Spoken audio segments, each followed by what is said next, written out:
Welcome to Bosco Campus Vision. You're watching the campus television channel of Don Bosco College, Kottayam. This lecture is on the prescribed syllabus of 3rd semester MA English Literature and Language. The paper is Linguistics and Structure of English Language. In this lecture, I'm going to deal with traditional grammar and its fallacies. Traditional grammar refers to the type of grammar study done prior to the beginning of modern linguistics. Grammar in this traditional sense is the study of the structure and formation of words and sentences, usually without much reference to sound and meaning. Traditional grammar can be traced back over 2000 years and includes grammars from the classical period of Greece, India and Rome, the Middle Ages, the Renaissance, the 18th and 19th century and more modern times. The grammars created in this tradition reflect the perspective view that one dialect or variety of a language is to be valued more highly than others and should be the norm for all the speakers of the language. The term traditional grammar is rather vague and it is difficult to pinpoint its definite features. As David Crystal has pointed out, there is no such thing as homogeneous traditional approach to grammar. The history of traditional grammar will explain its inadequacy to an extent. Scholars like Ben Jonson, who wrote the earliest English grammars, were men deeply learned in Latin and Greek.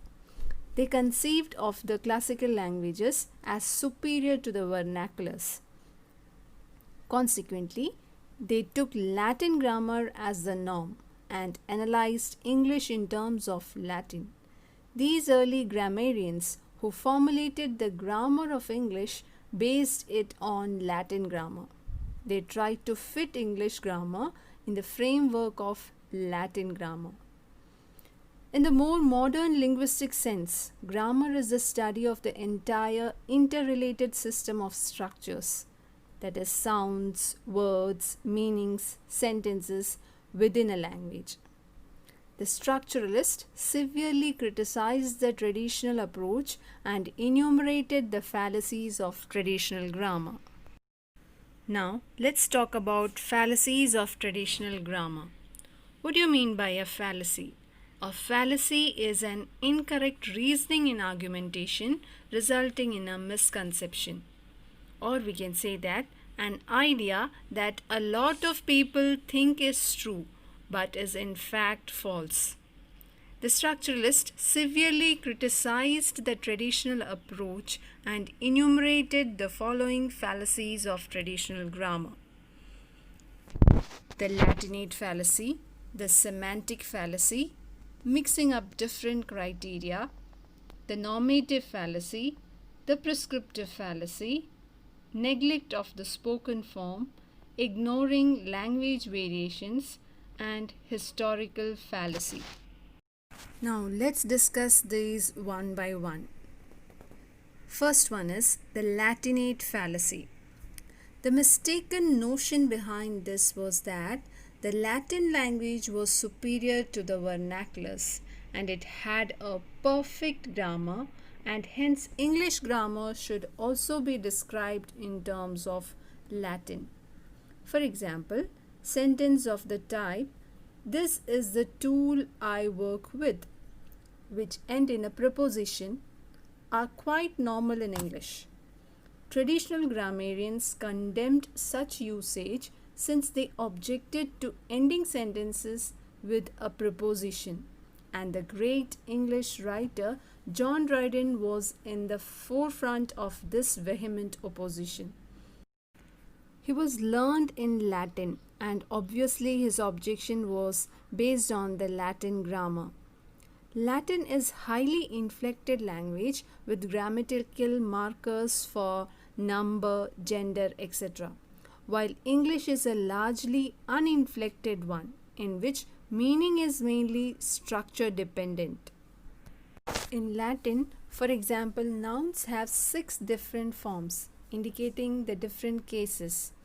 Nominative as the subject, vocative as the addressee, accusative as the direct object, genitive case, that is marking possession, dative as the indirect object, and ablative as the instrument. The noun has different inflectional endings indicating these different cases. English nouns, on the other hand, have only 2 case forms, the neutral or common and the possessive, as in Sita and Sitas. Pronouns have 3 forms, the neutral, the possessive and the objective. Again, the use of sentence of the type "he is taller than me" instead of "he is taller than I" is also quite common in English. The preference for I as the correct form is again based on Latin usage. The criterion of correctness was thus whether Latin usage would accept it as correct or not, and not whether it was in use among native English speakers. The grammar of one language was being imposed on another. Next is the semantic fallacy. The definitions of many of the parts of speech were based on meaning, and this was objected to by the structuralists since meaning is not objectively verifiable. Noun is defined as the name of a person, place or thing, which does not account for nouns like love, equality, etc.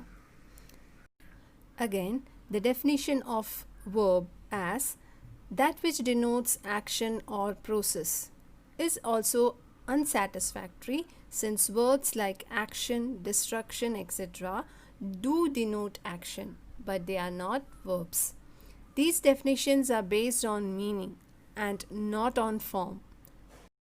An interrogative sentence is defined as one that asks a question, but it is not necessary that all interrogative sentences should be questions.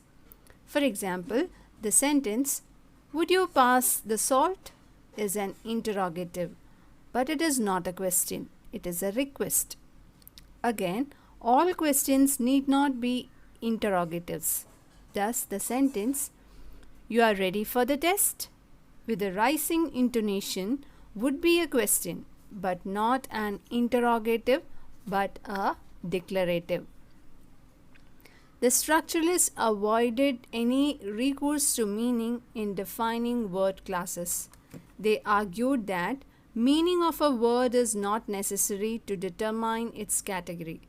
They define grammatical categories in terms of formal markers with formal definitions and not semantic definitions.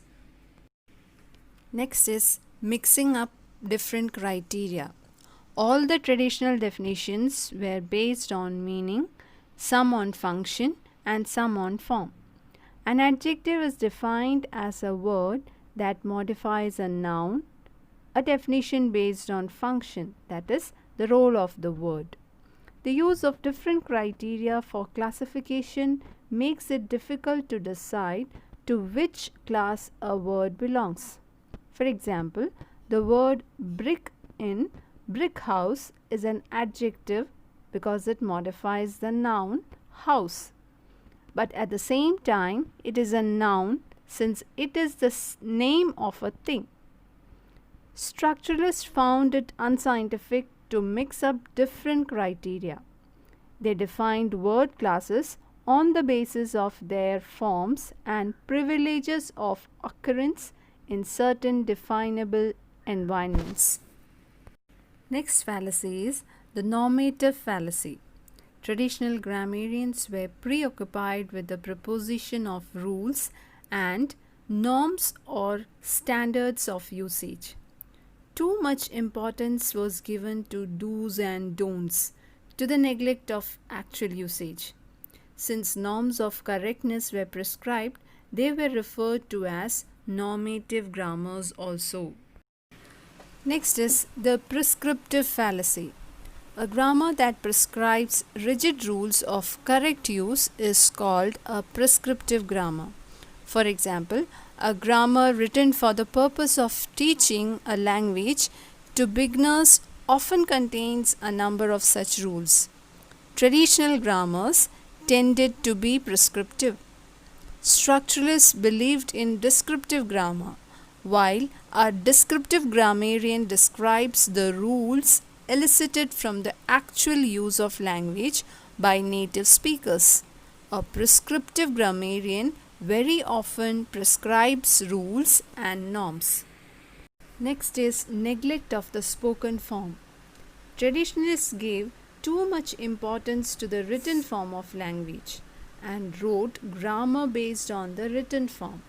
They considered it as the correct language and the spoken form only a corrupt representation of it. The structuralists, on the other hand, stressed the primacy of speech. Next is ignoring language variations. The traditionalists regarded only the language of great literature worth studying. They ignored synchronic variations of dialect, register, etc.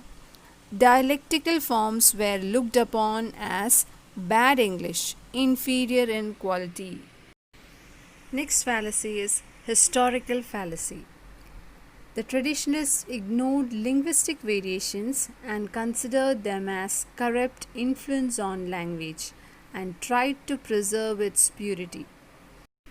They looked upon the language of past masters as model for present-day English.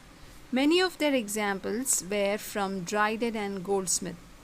Since language is subjected to change, a grammarian should be describing contemporary usage. Written language tends to preserve outdated words and usages. Therefore, standards of usage should be based on contemporary criteria and not on what had been written down long ago. In this lecture, we have discussed about the fallacies of traditional grammar. Do the exercise and submit on time. Thank you.